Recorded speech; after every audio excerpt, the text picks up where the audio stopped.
કહી દો દુશ્મનોને કે દરિયા જેમ પાછો જરૂર આવીશ. એ મારી ઓટ જોઈને કિનારે ઘર ન બનાવે. બસ દુશ્મનો એટલે આપણી નોકરી, આપણી જોબ અને આપણા માટે જે લોકો તૈયારી કરીને બેઠા છે એમને કહી દેવાનું છે કે જરૂર અમે દરિયાની જેમ પાછા આવશું. અને એ મહેનત સતત શરૂ છે. અને તેથી જ આપણે આજે ધોરણ 11-12 અને એમના કેટલાક મહત્ત્વના સમાજશાસ્ત્રીઓ અને તેનું પ્રદાન આજે આપણે આ લેક્ચરમાં જોવાનું છે. તો જોઈએ આપણે ભારતના મહત્ત્વના સમાજશાસ્ત્રીઓ. પહેલું છે ભાઈ ઓગસ્ટ કોમ્ટ. એમના આપણે પ્રશ્ન જોઈએ. તો સમાજશાસ્ત્રના પિતા કોને કહેવાય? તો એનો જવાબ છે ઓગસ્ટ કોમ્ટને. બીજું, ઓગસ્ટ કોમ્ટે એ કયા દેશના વતની છે? તો જવાબ ફ્રાન્સ. સોશિયોલોજી શબ્દ કોણે આપ્યો? તો જવાબ ઓગસ્ટ કોમ્ટે. ચોથું, ઓગસ્ટ કોમ્ટનો મુખ્ય સિદ્ધાંત કયો? તો જવાબ 3 અવસ્થાનો સિદ્ધાંત. પાંચમું, 3 અવસ્થાનો સિદ્ધાંત શું છે? તો જવાબ ધર્મ આધારિત, તત્વચિંતન આધારિત અને વૈજ્ઞાનિક આધારિત, એટલે કે વૈજ્ઞાનિક અવસ્થા. તો આ 3 અવસ્થાવાળો સિદ્ધાંત ઓગસ્ટ કોમ્ટે આપેલો છે. હવે જોઈએ આપણે નવા સમાજશાસ્ત્રી એમિલ દુર્ખાઇમ અથવા એમિલ દુર્ખિમ. તો એમનો પ્રશ્ન છે કે એમિલ દુર્ખિમ કયા દેશના સમાજશાસ્ત્રી હતા? તો જવાબ છે ફ્રાન્સ. સાતમું, સુસાઇડ પુસ્તક કોણે લખ્યું? તો જવાબ એમિલ દુર્ખાઇમ. આઠમું, દુર્ખાઇમનો મુખ્ય અભ્યાસ વિષય શું હતો? તો એનો જવાબ સામાજિક તથ્યો. નવમું, સામાજિક તથ્યો શું છે? તો વ્યક્તિથી બહાર હોતી સામાજિક શક્તિ. 10મું, દુર્ખાઇમે સમાજમાં શું મહત્વનું માન્યું? તો જવાબ સામાજિક એકતા. આ હતી વાત દુર્ખાઇમની. હવે જોઈએ આપણે કેટલાક પ્રશ્ન કાર્લ માર્ક્સ, માર્ક્સવાદી પરિપ્રેક્ષ્ય એને આપેલો છે. તો પહેલો પ્રશ્ન, કાર્લ માર્ક્સ કયા દેશના વતની હતા? તો એનો જવાબ જર્મની. પછીનો, કાર્લ માર્ક્સનો મુખ્ય સિદ્ધાંત કયો? તો જવાબ વર્ગ સંઘર્ષનો સિદ્ધાંત, જે માર્ક્સવાદી પરિપ્રેક્ષ્ય કહેવાય. પછીનું, કાર્લ માર્ક્સે કયા 2 વર્ગોની વાત કરી? તો જવાબ છે બુર્જુઆ અને પ્રોલેટારિયત. બુર્જુઆ અને પ્રોલેટારિયત. 14મું, કાર્લ માર્ક્સનું પ્રસિદ્ધ પુસ્તક કયું? તો બહુ જાણીતું પુસ્તક છે દાસ કેપિટલ. 15, માર્ક્સ મુજબ સમાજમાં પરિવર્તન કેમ થાય? તો જવાબ વર્ગ સંઘર્ષથી. હવે જોઈએ આપણે મેક્સ વેબર. તો મેક્સ વેબર કયા દેશના વતની હતા? તો જવાબ Germany.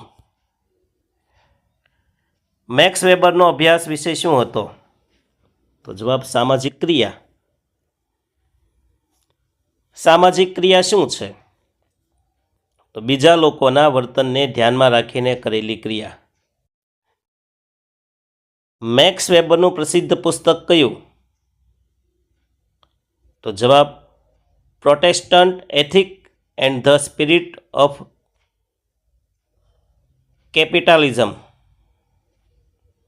Protestant ethic and the spirit of capitalism. Max વેબરે કઈ પદ્ધતિ પર ભાર મૂક્યો છે? તો જવાબ સમાજવાદી પદ્ધતિ. હવે જોઈએ આપણે હર્બર્ટ સ્પેન્સર.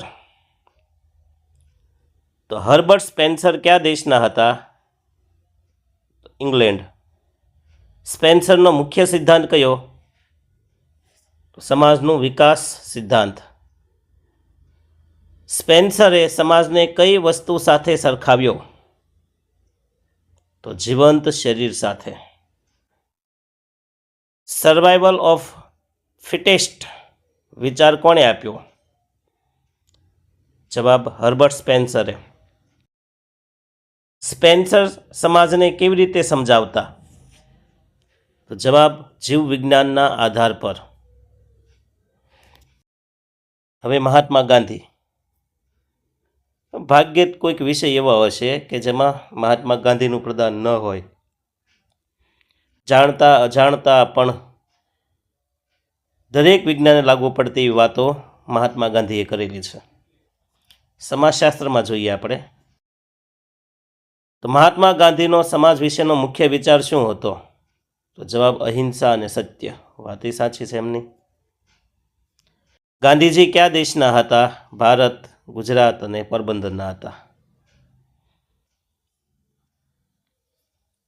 2 ઓક્ટોબર 1869 જન્મદિવસ. ગાંધીજીનો ગ્રામ વિકાસ વિચાર શું છે? તો જવાબ સ્વાવલંબન. બરાબર છે. અંગ્રેજો સમયે તેમણે આ આંદોલન સ્વદેશી આંદોલન ચલાવેલું. ગાંધીજી કઈ બાબત પર ભાર મૂકતા? તો સત્ય અને અહિંસા પર. ગાંધીજીનું પ્રસિદ્ધ પુસ્તક કયું? તેનો જવાબ સત્યના પ્રયોગો. વિશ્વની બેસ્ટ સેલર આત્મકથા છે. ગાંધીજીની આત્મકથા છે સત્યના પ્રયોગો. 7મું M.N. શ્રીનિવાસ. એમના વિશે આપણે જોઈએ તો M.N. શ્રીનિવાસ કોણ હતા? તે ભારતીય સમાજશાસ્ત્રી હતા. સંસ્કૃતાઇઝેશન શબ્દ કોણે આપ્યો? તો જવાબ છે M.N. શ્રીનિવાસે. સાંસ્કૃતિકરણ શું કહેવાય ને? સંસ્કૃતિકરણ શબ્દ કોણે આપ્યો? M.N. શ્રીનિવાસ. જો આવ્યો શબ્દ. સંસ્કૃતિકરણ શું છે? તો નીચી જાતિ દ્વારા ઊંચી જાતિના રીત રિવાજ અપનાવવા. હિન્દુ ધર્મમાં કોઈ નિમ્ન જ્ઞાતિના લોકો હોય એ ઉચ્ચ જ્ઞાતિના લોકોનું વર્તન કરે, એની જેમ જીવવાની કોશિશ કરે, પરિવર્તન લાવે, તો એમને કહેવાય સંસ્કૃતિકરણ. આવું કીધું કોણે? શ્રીનિવાસે. શ્રીનિવાસે કયા સમાજનો અભ્યાસ કર્યો? જવાબ ભારતીય ગ્રામ સમાજ. M.N. શ્રીનિવાસનો અભ્યાસ વિશે જણાવો. ભારતીય સમાજ. અને હવે આવશે ભાઈ G.S. ધુરીએ. ગોવિંદ સદાશિવ ધુરીએ. જો આવું આખું નામ છે, કદાચ પૂછાય પણ જાય કે G.S. ધુરીએનું પૂરું નામ જણાવો. તો ગોવિંદ સદાશિવ ધુરીએ. આ ભારતીય સમાજશાસ્ત્રના પિતા કહેવાય. ભારતીય સમાજશાસ્ત્રના ઓવરઓલ સમાજશાસ્ત્ર હોય ને તો ઓગસ્ટ કોમ્ટ યાદ રાખજો. જોઈએ આપણે G.S. ધુરીએ કોણ હતા? તે ભારતીય સમાજશાસ્ત્રી. ધુરીએનો મુખ્ય અભ્યાસ વિષય શું હતો? તો જાતિ પ્રથા હતો. ધુરીએ કઈ યુનિવર્સિટીમાં પ્રોફેસર હતા? તો જવાબ બોમ્બે યુનિવર્સિટી. ધુરીએનું પ્રસિદ્ધ પુસ્તક કયું? તો જવાબ છે caste and race in India. જ્ઞાતિ અને જાતિ. રેસ એટલે પ્રજાતિ અથવા જાતિ. ભારતમાં જ્ઞાતિ અને જાતિ. ધુરીએનો અભ્યાસ વિષય જણાવો. તો જવાબ છે ભારતીય સમાજ. હવે આવશે મેકાઇવર. તો મેકાઇવર કોણ હતા? પ્રખ્યાત સમાજશાસ્ત્રી. મેકાઇવર કયા દેશના હતા? તો આ નવો દેશ આવ્યો છે, સ્કોટલેન્ડ. મેકાઇવરે સમાજને કેવી રીતે વ્યાખ્યાયિત કર્યું? તો સમાજ એ સંબંધોનું જાળું છે. મેકાઇવરનું પ્રસિદ્ધ પુસ્તક કયું? તો સોસાયટી એન્ડ ઇન્ટ્રોડક્ટરી એનાલિસિસ. મેકાયવરનું મુખ્ય અભ્યાસ ક્ષેત્ર કયું હતું? તો જવાબ છે સામાજિક સંબંધો. પછી આવશે ટેલકોટ પાર્સન્સ. તો ટેલકોટ પાર્સન્સ કયા દેશના હતા? તેનો જવાબ અમેરિકા. પાર્સન્સનો મુખ્ય સિદ્ધાંત કયો? તો સામાજિક પ્રણાલી સિદ્ધાંત. પાર્સન્સે સમાજને કેવી રીતે સમજાવ્યો? તો એક પ્રણાલી તરીકે સમજાવ્યો. પાર્સન્સનું પ્રસિદ્ધ પુસ્તક કયું?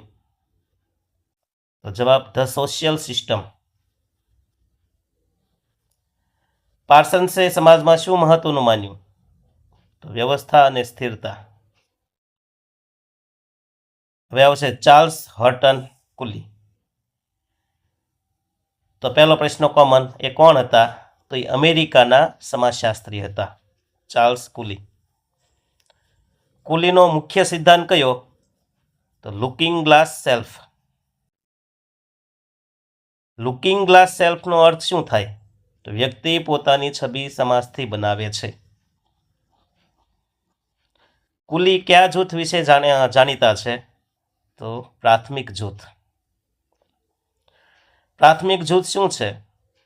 તો નજીકના સંબંધો ધરાવતો જૂથ, જેમાં બાળકનો જન્મ થાય છે એ કુટુંબ, એ પ્રાથમિક જૂથ. જ્યોર્જ હર્બર્ટ મીડ વિશે જોઈએ હવે. તો જ્યોર્જ મીડ કોણ હતા? તો અમેરિકાના સમાજશાસ્ત્રી. મીડનો અભ્યાસ વિષય શું હતો? સેલ્ફ અને માઇન્ડ. મીડનો મુખ્ય વિચાર શું છે? તો વ્યક્તિ સમાજમાં વિકસે છે. મીડે કઈ પ્રક્રિયા સમજાવી? તો સામાજિકરણની.